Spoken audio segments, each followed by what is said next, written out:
ये हमारी 8th video है। हमने 7th वीडियो में हाइट एंड डिस्टेंस स्टार्ट किया, जिसमें हमने आपको उसका इंट्रोडक्शन दिया, एंगल ऑफ एलिवेशन, डिप्रेशन सब बताया। आज हम एंगल ऑफ एलिवेशन के कुछ क्वेश्चन सॉल्व करेंगे। कल हमने एक पॉइंट लेके सॉल्व किया था, आज हम 2 पॉइंट वाले क्वेश्चन सॉल्व करेंगे। कल हम फिर एंगल ऑफ डिप्रेशन लेंगे, उसके बाद दोनों को कंबाइन करके लेंगे, फिर इसको चैप्टर को सम अप कर देंगे। तो अब हमारे पास यहाँ पे क्वेश्चन है एंगल ऑफ एलिवेशन, यानी कि नीचे खड़ा हुआ इंसान ऊपर की साइड देख रहा है, तो हमारा angle of elevation of the top of a tower. 2 point है, डिस्टेंस ऑफ 5 मीटर और 20 metre from the base of the tower. इसकी एक एक पॉइंट आप समझना, ताकि आपको इसकी फिगर बना सके। एक बार फिगर बन जाएगी तो क्वेश्चन सॉल्व करना बहुत ईजी है। तो एंगल ऑफ एलिवेशन है, इनके नीचे से देख रहा है। उसके बाद 2 पॉइंट है, इनके बेस के ऊपर हमें 2 पॉइंट लेने हैं। द सेम स्ट्रेट लाइन में है एंड कॉम्प्लीमेंट्री इनके एक को थीटा लेंगे, दूसरे को 90 माइनस थीटा लेंगे। तो ये हम क्वेश्चन पढ़ के ही समझ जाएंगे कि फिगर कैसे बनेगी, और एक बार फिगर बन गई तो सॉल्यूशन उसका बहुत ईजी रहता है। तो हमने ए बी यहाँ पर हाइट ले ली है, और फिर हमें क्या रहा था, फ्रॉम 2 पॉइंट है तो एक पॉइंट हमने सी मान लिया, ए से 5 मीटर, दूसरा पॉइंट 20 मीटर कह रहा है, लेकिन बेस ऑफ द टावर यहाँ से नहीं कह रहा है कि सी पॉइंट से है, ये हमें कह रहा है बेस ऑफ द टावर, यानी कि स्टार्टिंग से ए से लेके डी तक का डिस्टेंस हमारे पास 20 मीटर गिवन है। और वही सेम स्ट्रेट लाइन में था, तो हमने एक ही स्ट्रेट लाइन में दोनों डिस्टेंस ले लिए, ए सी 5 और ए डी हमारे पास 20 मीटर। उसके बाद कह रहा है कॉम्प्लीमेंट्री है, यानी कि एक को हम थीटा ले लिया तो दूसरे को एंगल करेंगे 90 माइनस थीटा। तो हमें हाइट निकालनी है टावर की, यानी कि हमें ए बी चाहिए। तो उसके लिए पहले हम एक ट्रायंगल सॉल्व करेंगे, फिर दूसरा ट्रायंगल सॉल्व करेंगे। तो in triangle A B C tan theta क्या होता है, परपेंडिकुलर अपॉन बेस, यानी कि A B upon B C. उसके बाद हम क्या लेंगे, पूरा ट्रायंगल लेंगे ए बी डी। यहाँ पे क्या है, tan 90 माइनस थीटा, परपेंडिकुलर क्या है ए बी, और बेस क्या है, यहाँ पर पूरा बेस लेंगे ए डी। ठीक है, अब हमें पता है tan 90 माइनस थीटा किसके इक्वल होता है, कॉट थीटा के इक्वल होता है। तो हमने ये कॉट थीटा के इक्वल रख दिया। और A B upon A D हमारे पास 20 ऑलरेडी गिवन था। तो यहाँ पे tan थीटा में वैल्यू गिवन थी, तो हमने सोचा कॉमन ले लेते हैं, इसको भी tan थीटा में कन्वर्ट कर लेते हैं, ताकि जब इक्वेशन को इक्वेट कर सकें। तो हमारे पास tan थीटा यहाँ पर था, तो हमने इसको भी tan थीटा में वैल्यू चाहिए थी, तो हमने इसे 1 अपॉन tan थीटा लिखा, क्रॉस मल्टीप्लाई की, तो tan थीटा क्या आ गया, 20 अपॉन ए बी। ये सेकेंड इक्वेशन हो गई। यहाँ पर भी tan थीटा है और यहाँ पर भी हमारे पास tan थीटा आ गया, तो दोनों को इक्वल रख सकते हैं। तो A B upon 5, 20 upon A B, फिर इसकी क्रॉस मल्टीप्लाई की, ए बी स्क्वायर 20 इंटू 5 100, ये रूट बन जाएगा। तो ए बी क्या आ गया, 10 मीटर। तो हमें ए बी ही चाहिए था, तो ए बी हमारे पास 10 मीटर आ गया। कोई भी कन्फ्यूजन हो, कोई भी पूछना हो तो आप कमेंट करके पूछ सकते हैं, हम इंडिविजुअली सबको रिप्लाई कर देंगे। अब हमारे पास एक क्वेश्चन और है, द एंगल ऑफ एलिवेशन। यहाँ पर ये क्वेश्चन आप खुद सॉल्व करिएगा। Angle of elevation of the top of a tower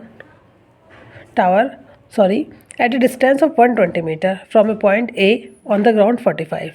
अब कह रहा है एंगल ऑफ एलिवेशन ही बन रहा है, तो एंगल ऑफ एलिवेशन बनेगा तो यानी कि नीचे से ऊपर की साइड उसने देखा, कितने डिस्टेंस में है, 120 मीटर, यानी कि डिस्टेंस हमारे पास गिवन है। डिस्टेंस मतलब बेस हमारे पास गिवन है, जो क्या है 120 मीटर। फिर कह रहा है फ्रॉम ए पॉइंट ए, यानी कि जो बन रहा है वो ए पॉइंट से बन रहा है। मैंने फिगर यहाँ बना भी रखी है, फ्रॉम ए पॉइंट ए, तो कितना हो गया ऑन द ग्राउंड, क्या है वो 45। कितना बन रहा है 45। If the angle of elevation on the top of the flag staff fixed at the top of the tower A is 60, यानी कि ये तो हमारे पास टावर था और ये बन गया, तो हमने इसको पॉइंट ले लिया, कुछ भी ले लीजिए, सी ले लिया, बी ले लिया। तो हमारे पास क्या कह रहा है कि if the angle of elevation, अब दूसरा एंगल कहाँ बन रहा है, at the top of the tower, क्योंकि ये टावर है, इसके टॉप पे एक और एंगल ऑफ एलिवेशन बन रहा है, तो इसको हमने कोई और पॉइंट मान लेंगे, लेट डी मान लिया। तो ये क्या बन रहा है यहाँ पर 60, यानी कि, और ये भी ए पे आ रहा है, तो यहाँ से डी से यहाँ तक क्या हो गया 60, और ये पूरा 60 गिवन है मतलब। तो हमें हाइट निकालनी है फ्लैग स्टाफ, तो हमें हाइट यहाँ पे फाइंड आउट करनी है, यानी कि हमें ये बी डी की हाइट पूरी हमें निकाल के दिखानी है।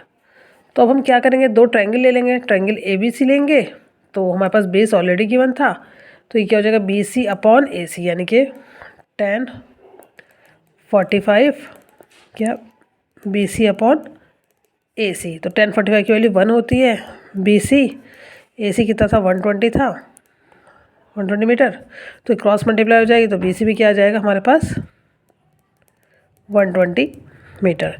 यहाँ BC हमने फाइंड आउट कर लिया। उसके बाद हम BD भी चाहिए, तो हम क्या करेंगे, यहाँ पर ट्रायंगल का पूरा बोलेंगे। इन ट्रायंगल ACD 1060 है, तो ये पूरा हम ले लेंगे DC अपॉन AB। तो 1060 हमारे पास क्या होती है वैल्यू, √3। DC को हम क्या लिख सकते हैं, BD प्लस BC। BC की वैल्यू ऑलरेडी गिवन है, तो इसके थ्रू हम BD की वैल्यू निकाल लेंगे। ठीक है, तो ऐसे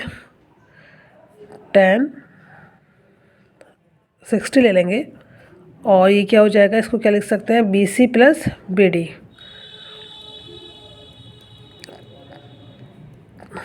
अपॉन बेस क्या गिवन है, AC।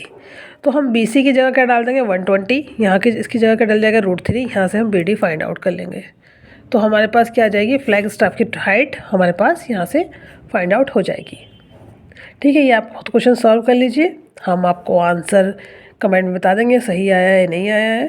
अब हम एक और क्वेश्चन लेते हैं। यहाँ ये हमें कह रहा है from a point on the ground 40 metre away, यानी कि फिर से हमें डिस्टेंस कितना दे रखा है, 40 मीटर। पहले हम उसकी हाइट बता देते हैं टावर की, from the foot of the tower. तो angular elevation of the tower क्या है, 30। पहले हमारे पास सेम क्वेश्चन है, 30 है। तो और फिर angle of elevation of the top of a tower water tank, यहाँ से क्या बन रहा है, वाटर टैंक बन रहा है, तो उसका एंगल ऑफ एलिवेशन बन गया।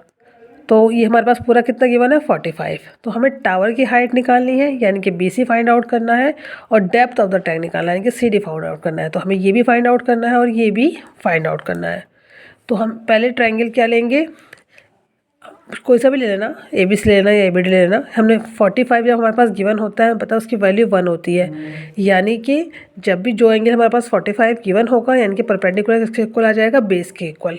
तो ये 45 है, ये 40 है, तो ऑब्वियस सी बात है BD भी कितना आ जाएगा, 40 आ जाएगा।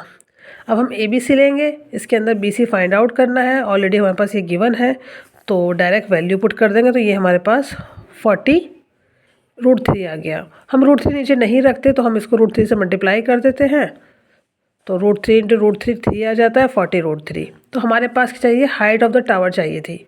तो यहाँ पर हमारे पास जब हाइट ऑफ द टावर चाहिए, इनकी BC हमें निकालना है। तो BC हमने ऑलरेडी यहाँ पर निकाल दिया है, लेकिन इसको यहाँ पे क्या कहा, हमें √3 को हमें 1.732 यूज़ करते हैं, तो यहाँ पर 1.732 से इसकी मल्टीप्लाई कर देंगे और जो भी आंसर आएगा एग्जैक्ट नंबर पे वो BC आ जाएगा। अब हमें क्या फाइंड करना है, CD फाइंड आउट करने के लिए क्या करेंगे, जो हमारे पास BD है, BD में से BC की वैल्यू फाइंड कर देंगे, यानी कि BD में से जो हमारे पास BC की वैल्यू निकल जाएगी वो क्या आ जाएगा, हमारे पास CD आ जाएगी, यानी कि डेप्थ ऑफ द टैंक आ जाएगा। BD यानी कि 40 है और BC हमारे पास यहाँ √3 डाल के जो भी वैल्यू आएगी उसको माइनस कर देंगे, उससे हमारी CD आ जाएगी, यानी कि डेप्थ ऑफ टैंक आ जाएगा। कोई कन्फ्यूजन हो, कुछ पूछना हो तो you can ask any time. Thank you for watching.